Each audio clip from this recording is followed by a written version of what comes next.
Paano naman po yung hindi marunong magbasa ay maliligtas ba? Alam nyo po mga kaibigan, pag pinag-usapan natin ng kaligtasan, yan po ay pwedeng mangyari kahit sa kaninong tao. Kahit yan man ay bulag pa, yan may ay bingi, yan man ay hindi makakita, yan man ay hindi marunong magbasa o magsulat. Ano man ang kapansanan yan kaibigan, kapatid, ay pwede po yan makaranas ng kaligtasan na nanggagaling sa ating Diyos. At kahit ano pa man pong estado ng tao dito sa mundo, ay pwede po yan maligtas. Dahil ang kaligtasan po ay biyaya lamang sa atin ng Diyos. At para yan sa lahat ng tao na kung sino man ang sasampalataya sa Panginoong Hesukristo, sa kanyang kamatayan, pagkalibing at pagkabuhay mangmuli. Dahil ang pananampalataya ay dito nag-uumpisa. Sapagkat ang lahat na nagsisitawag sa pangalan ng Panginoon ay mga liligtas. Ang pagtawag sa Panginoon ay pwede itong verbal, sinasabi natin na naririnig. Pwede rin naman itong sa isipan natin sa pamamagitan ng panalangin. Dahil doon tayo nakikipag-usap sa Diyos sa pamamagitan ng panalangin natin. Dahil baka meron na namang mamiloso po sa comment section, paano pag hindi nakakapagsalita? Pwede naman po tayo gumamit ng ating isipan para lang magkaroon tayo ng communication sa ating Diyos para tayo ay manalangin. Pwede po yan mga kaibigan. Paano nga silang magsisitawag doon sa hindi nila sinampalatayanan?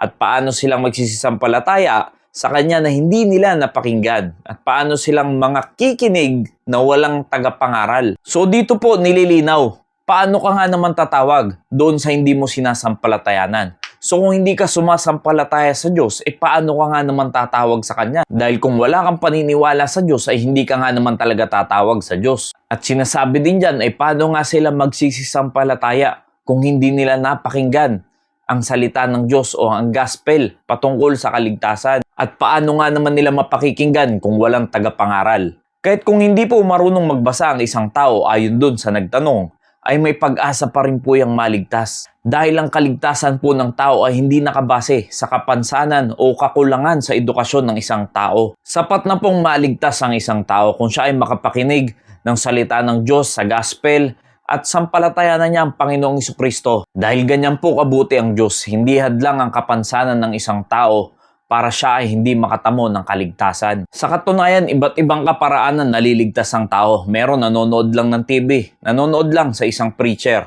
O di kaya tulad dito sa social media, may mga nag-PPM din sa akin na nakakakilala sila sa Panginoong Hesukristo sa pamamagitan ng ganitong mga platform. At meron din naman sa mga ganitong klaseng gospel tract na babasahin at nakalagay dyan kung paano naliligtas yung tao. Kaya't marami pong kaparaanan para maligtas ang isang tao. At hindi magiging hadlang na dahil lang hindi siya marunong magbasa, hindi na siya makakaranas ng kaligtasan. Dahil sa panahon ngayon, marami rin naman nagsusoul winning sa mga bahay-bahay, nangangatok, nagsishare ng gospel ng Panginoong Hesukristo. Pero mag-ingat din po kayo dahil hindi lahat ng kumakatok sa mga bahay-bahay nyo tama ang pinapangaral patungkol sa kaligtasan. So then faith cometh by hearing and hearing by the word of God. Kaya't malinaw po dito na sapat na kahit mapakinggan mo ang salita ng Diyos patungkol sa kaligtasan na nanggagaling sa Panginoong Hesukristo, ay pwede ka nang maligtas. At marami na naman magsasabi dyan, ganun lang kadali maligtas ang isang tao, manampalataya ka lang sa Panginoong Hesukristo?